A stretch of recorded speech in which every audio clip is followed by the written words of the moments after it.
105 থেকে 110টি সিঙ্গেল স্ক্রিনে আসছে তুফান।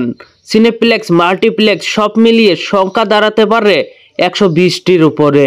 এই খবরটি চূড়ান্ত তথ্য পাওয়া গেল নাহিয়ান ইমন ভাইয়ার কাছ থেকে। তো চলুন এই বিষয়গুলো নিয়েই আলোচনা করি। অগ্রিম টিকিট বিক্রি হয়েছে তুফান মুভির। বিক্রি শুরু হয়েছে তুফান মুভির মুক্তির 10 দিন আগে বিভিন্ন সিঙ্গেল স্ক্রিনে শুরু হয়েছে অগ্রিম টিকিট বিক্রি। হল মালিকরা খুশি তুফানের টিকিট বিক্রিতে। হল মালিকদের কাছ থেকে জানা যায় ঈদের 10 দিন আগে থেকেই অগ্রিম টিকিট বিক্রি শুরু হয়েছে তুফান মুভির। টিকিট বিক্রি হচ্ছে। জানা যায় 105 থেকে 110টি সিঙ্গেল স্ক্রিনে আসতে চলেছে তুফান এবং সাথে রয়েছেন সিনেপ্লেক্স, মাল্টিপ্লেক্স সব মিলিয়ে 120টি হতে চলেছে তুফানের হল সংখ্যা। এর চেয়ে বেশিও হতে পারে।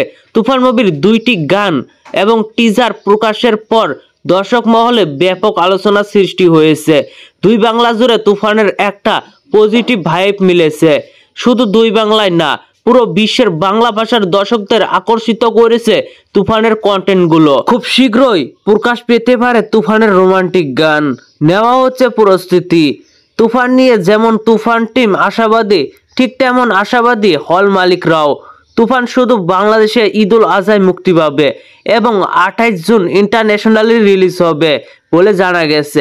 তুফান মুভিতে শাকিব খান, মিমি চক্রবর্তী, নাবিলা, মিশা সওদাগর সহ আরো অনেকে অভিনয় করেছে। সাথে কেমিও হিসেবে থাকবে চঞ্চল চৌধুরী। তো ভিউয়ার্স, তুফান মুভি নিয়ে আপনারা কি ভাবছেন? অগ্রিম টিকিট কি আপনারা কিনে নিলেন নাকি এখনো নেননি?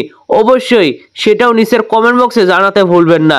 আর ভিডিওটি ভালো লাগলে একটি লাইক দিয়ে বন্ধুদের মাঝে বেশি বেশি করে শেয়ার করুন। ধন্যবাদ পুরো ভিডিওটির সঙ্গে থাকার জন্য।